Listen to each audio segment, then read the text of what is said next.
1962, Elizabeth Taylor and Richard Burton kissed on the set of Cleopatra. The director yelled cut. But they didn't stop. Because that wasn't acting. That was the beginning of the most dangerous love affair Hollywood had ever seen. A love so intense it nearly killed them both. The makeup artist touched up Elizabeth's lipstick one more time. Elizabeth Taylor sat in the chair, staring at her reflection. She was 30 years old. The most famous actress in the world. Playing Cleopatra. The role of a lifetime. The role that would pay her $1 million, making her the highest paid actress in history. But Elizabeth wasn't thinking about the money. She wasn't thinking about the costume or the script or the cameras. She was thinking about the man standing across the set. Richard Burton. He was Welsh. Rough around the edges. 40 years old with a face that looked like it had lived 1,000 lives. He was a Shakespearean actor, classically trained, who thought Hollywood was beneath him. He'd come to Rome for the paycheck, nothing more. Richard had been on set for 3 weeks. And for 3 weeks, Elizabeth had been watching him. The way he moved. The way he spoke. That voice, deep, resonant, like whiskey and smoke. The way he looked at her when he thought she wasn't watching. And she knew. Even before they'd filmed a single scene together, she knew. This man was going to change everything. The director called everyone to set. The scene was simple. Antony and Cleopatra's first meeting. Their first kiss. The moment that would seal both their fates. Elizabeth walked onto the elaborate Egyptian palace set. Gold everywhere. Columns. Fountains. Hundreds of extras dressed as servants and guards. Richard stood at the center, wearing Roman armor. He watched Elizabeth approach, and something flickered in his eyes. The director explained the scene one more time. Antony sees Cleopatra. They speak. They realize the attraction is undeniable. They kiss. Elizabeth took her position. So did Richard. They were standing inches apart now. Close enough that Elizabeth could smell his cologne. Close enough to see the flecks of gray in his hair. The director called action. Richard's hand reached up, touching Elizabeth's face. His fingers were warm against her skin. Elizabeth's breath caught. Their eyes locked. And in that moment, Elizabeth forgot there was a camera. Forgot there was a crew. Forgot she was married to Eddie Fisher and Richard was married to Sybil Burton. All she knew was this, she needed him to kiss her. Richard leaned in. Their lips met. And the world disappeared. The kiss was supposed to last 5 seconds. Maybe 10. Just long enough for the camera to capture it. But Richard didn't pull away. And neither did Elizabeth. 5 seconds became 10. 10 became 15. 20. The director noticed first. Then the cinematographer.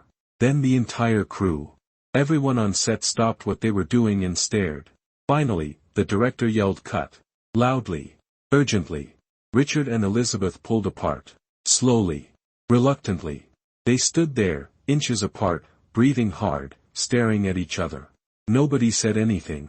Nobody moved. Because everyone in that room knew, they'd just witnessed something that wasn't acting. That kiss was supposed to be professional. It was supposed to be Cleopatra and Mark Antony.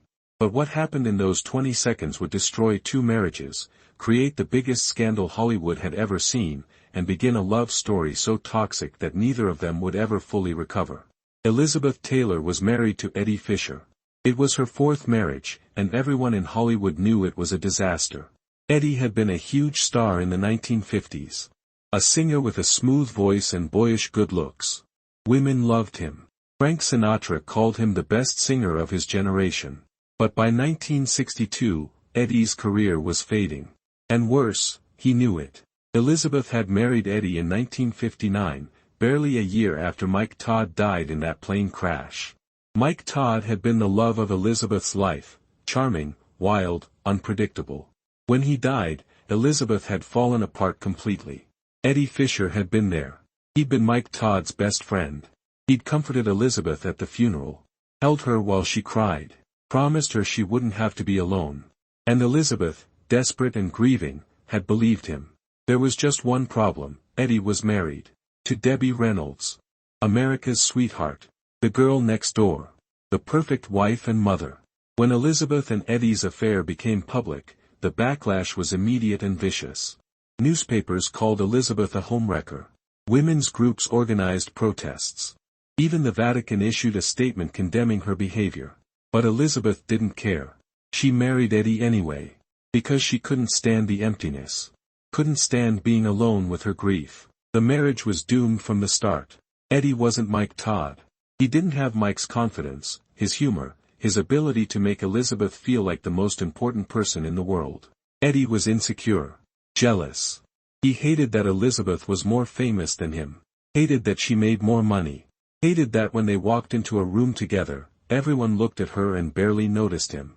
By 1962, Elizabeth could barely stand to be in the same room as her husband. And then she met Richard Burton. Richard was married too. To Sybil Burton, a quiet Welsh woman who had been with Richard since before he was famous. They'd met when Richard was just starting his theatre career in London. Sybil had believed in him when nobody else did. She'd supported him, encouraged him, stayed with him through poverty and uncertainty. They had 2 daughters together, Kate and Jessica. Richard loved his children deeply. But Richard Burton was not a faithful husband. He drank heavily, vodka, mostly, starting in the morning and continuing until he passed out at night. He had affairs constantly. Actresses. Waitresses. Women whose names he couldn't remember the next day. Sybil knew about most of them. She'd confronted Richard more than once. And every time, Richard would apologize, promise it would never happen again, and then do the exact same thing a few weeks later. Sybil had learned to look the other way. Because that's what wives did in 1962, especially if they wanted to keep their marriages intact. But Elizabeth Taylor was different. Richard knew at the moment he met her.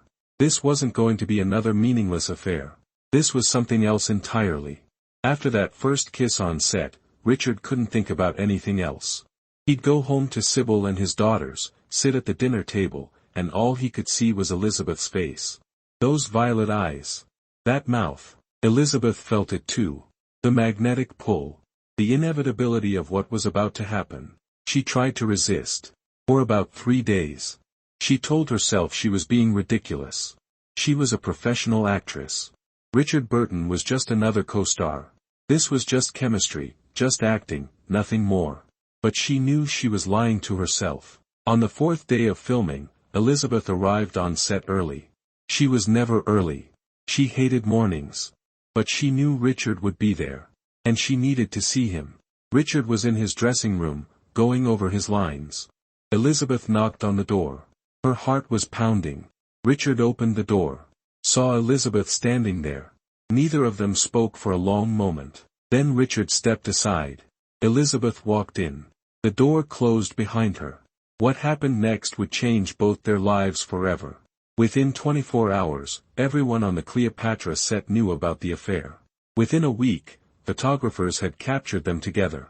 Within a month, the entire world knew. And the scandal that followed would make Elizabeth Taylor the most hated woman in America. The affair was impossible to hide. Elizabeth and Richard didn't even try. They were obsessed with each other. Completely, utterly consumed. Between takes, they'd disappear into Elizabeth's trailer. Sometimes for hours. The assistant directors would have to send people to find them. They'd show up to set disheveled, lipstick smudged, not even trying to hide what they'd been doing. The crew whispered. The producers panicked. The director begged them to be more discreet. But Elizabeth and Richard were beyond caring. They were in the grip of something neither of them had ever experienced before. An attraction so powerful it felt like madness. Richard would later describe it as being possessed. Elizabeth called it drowning.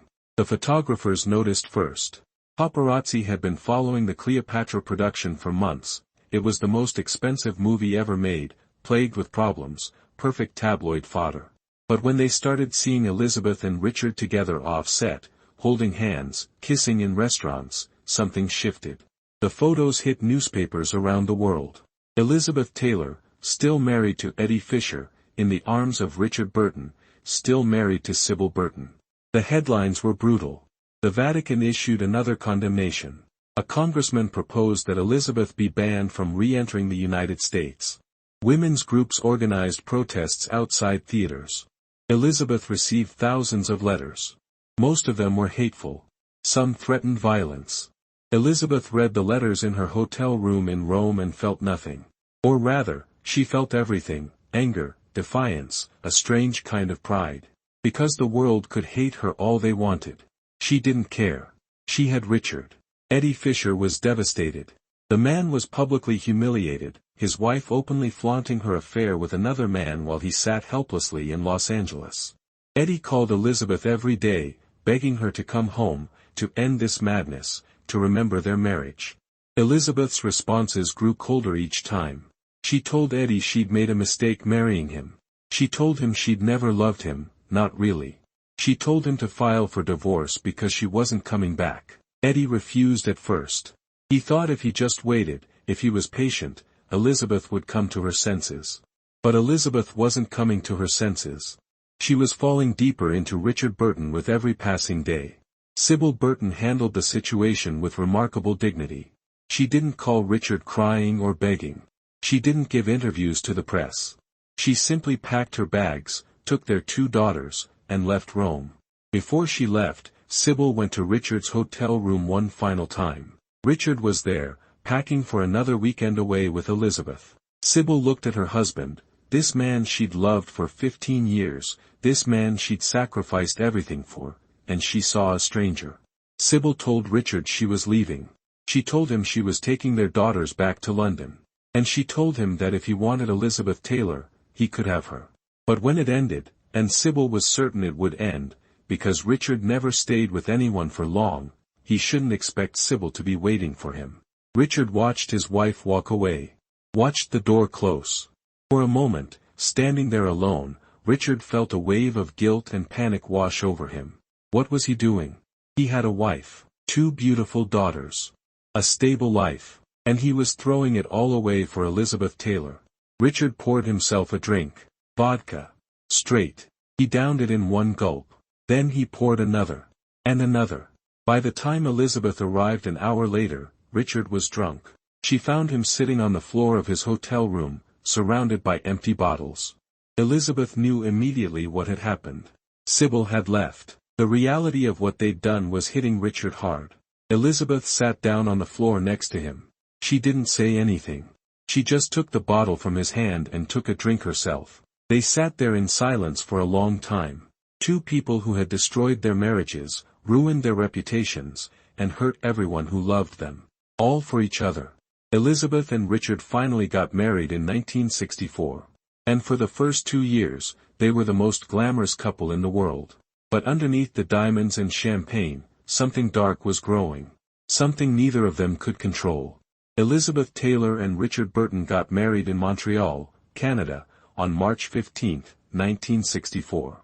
Elizabeth wore a simple yellow dress. Richard wore a suit. It wasn't the grand Hollywood wedding people expected. Their early marriage was intoxicating. They were obsessed with each other in a way that made everyone around them uncomfortable. They couldn't keep their hands off each other. At parties, they'd disappear into bedrooms. At restaurants, they'd ignore everyone else at the table. Richard bought Elizabeth jewelry. Extravagant, ridiculous, impossibly expensive jewelry. The Taylor Burton diamond. 69 carats. Worth over $1 million in 1969. Richard outbid Aristotle Onassis to get it.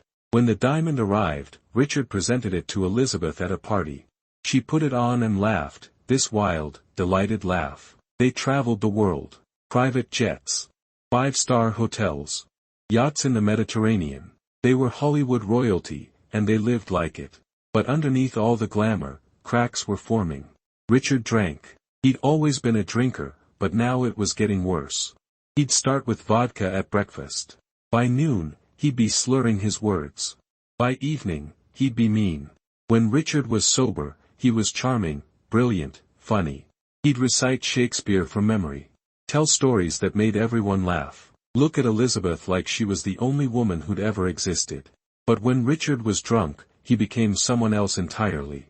He'd insult Elizabeth in front of other people. Call her fat. Mock her acting. Tell her she was nothing without him.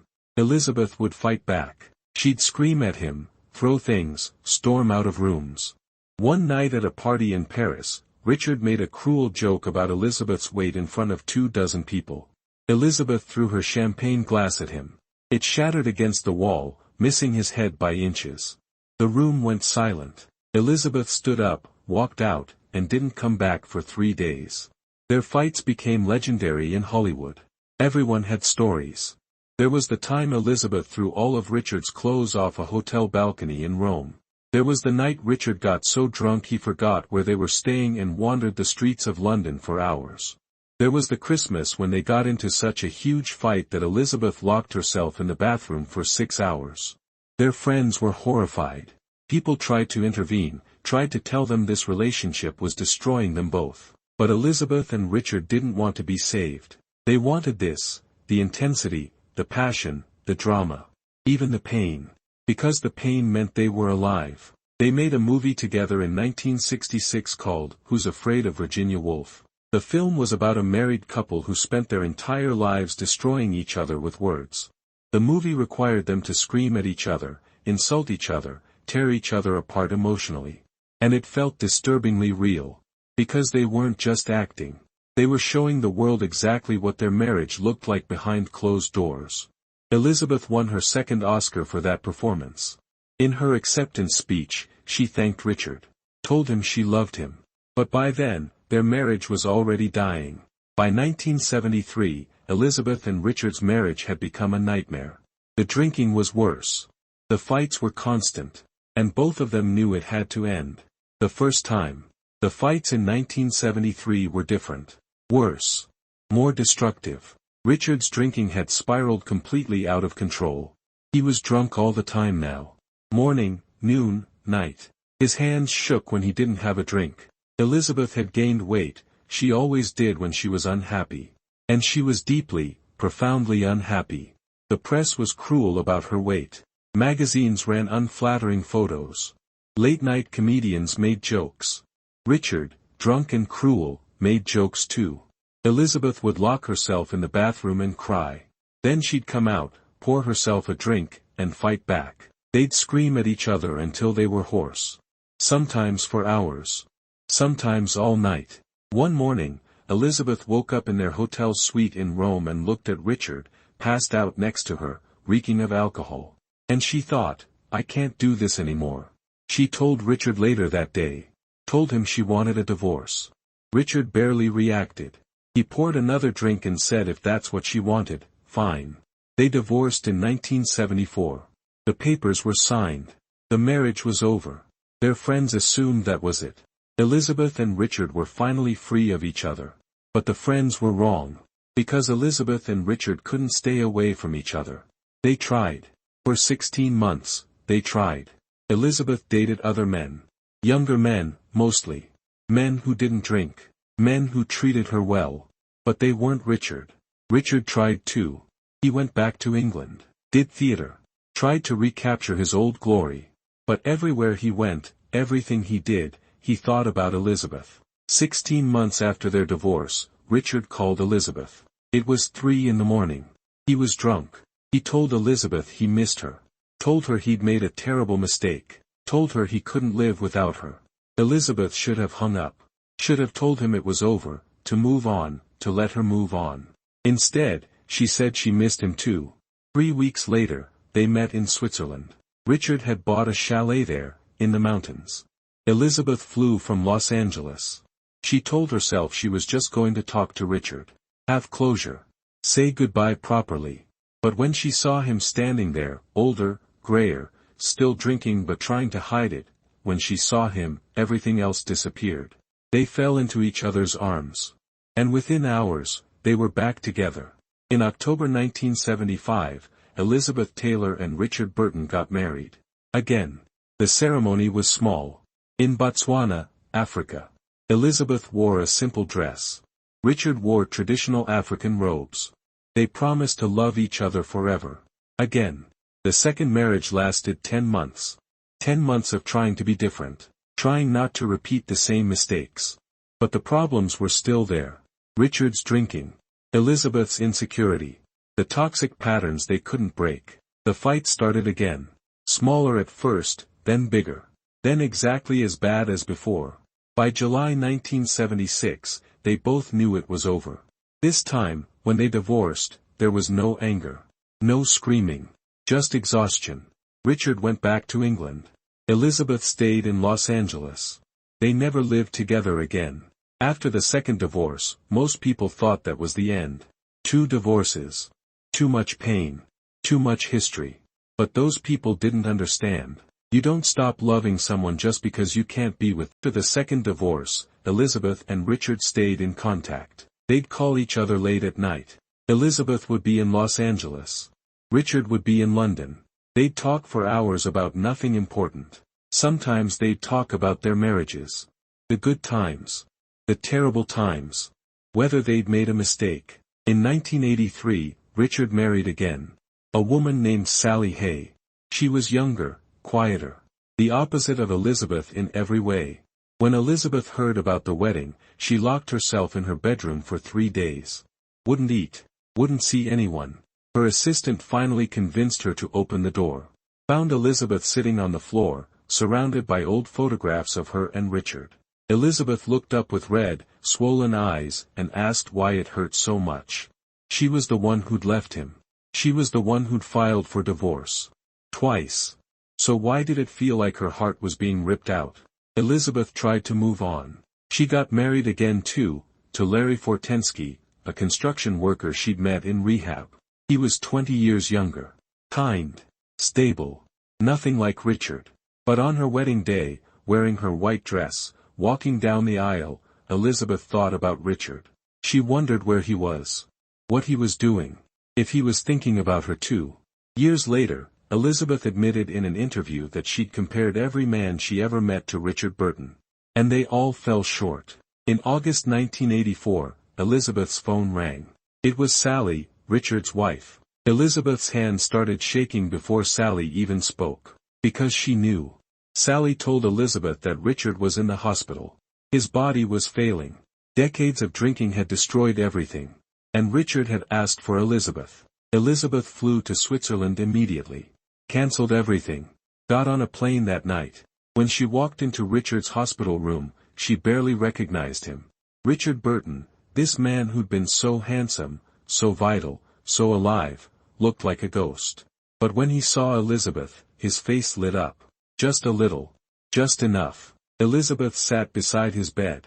She took his hand. It felt so small, so fragile. They didn't talk much. There wasn't much left to say. But Richard did tell Elizabeth one thing. He told her that marrying her had been the best decision of his life. Even with all the pain. Even with all the fights. Even with 2 divorces. Because loving Elizabeth Taylor had made him feel more alive than anything else ever had. Elizabeth told Richard she felt the same way. 3 days later, Richard Burton died. He was 58 years old. Elizabeth didn't go to the funeral. She couldn't. She stayed in her hotel room in Switzerland and cried. Someone asked her later why she didn't say goodbye at the funeral. Elizabeth said she'd already said goodbye. She'd been saying goodbye to Richard Burton for 20 years. Elizabeth Taylor lived another 27 years after Richard died. But she never loved anyone the way she loved Richard Burton. And she never pretended otherwise. For the rest of her life, people asked Elizabeth about Richard. Interviewers would bring him up, and Elizabeth's face would change. Soften. Her eyes would get distant. She'd talk about their first kiss on the Cleopatra set. The way Richard recited Shakespeare at 3 in the morning. The way he'd look at her. She'd talk about the fights too. The terrible, destructive fights. The drinking. The cruelty. Someone asked Elizabeth once if she regretted it. All that pain. All that drama. Elizabeth thought about it for a long time. Then she said no. Because Richard had shown her what real love felt like. Dangerous, consuming, all-encompassing love. And even though it nearly killed her, she wouldn't trade those years for anything. In 2011, Elizabeth Taylor died at Cedars-Sinai Medical Center in Los Angeles. She was 79 years old. Congestive heart failure. Her children were with her. Her friends. The people who'd loved her. Her last words were reportedly about wanting to go be with Richard. After Elizabeth died, her children went through her belongings. They found letters from Richard. Dozens of them. Letters he'd written during their marriages. During their divorces. Even after he'd remarried. Letters that talked about missing her. Dreaming about her. Regretting that they couldn't make it work. Elizabeth had kept every single one. Tied with a ribbon. Stored in a special box. They also found photographs. Hundreds of them. Elizabeth and Richard in Rome. In Switzerland. In London. Young and beautiful and so desperately in love. And they found Elizabeth's personal diary from 1962. The year she met Richard. On the page dated March 20, 1962, the day they filmed that first kiss, Elizabeth had written something. She'd written that this was the day her life changed forever. That she'd met the man who would become everything to her. Her greatest love. Her greatest pain. And at the bottom of the page, in different ink, added years later, Elizabeth had written one more sentence. If she could go back, knowing everything that would happen, all the fights and divorces and heartbreak, she'd do it all again. Because one kiss from Richard Burton was worth a lifetime of regret. There was one more item in Elizabeth's belongings. Something her children found in a locked box. A letter. Sealed. Never sent. Addressed to Richard Burton. The date on the envelope, August 8, 1984. 3 days after Richard died. Her children held the letter for a long time, debating whether to open it. Finally, they did. Inside was a single page. 3 sentences. The letter said exactly what Elizabeth could never say when Richard was alive. The truth she'd spent decades hiding.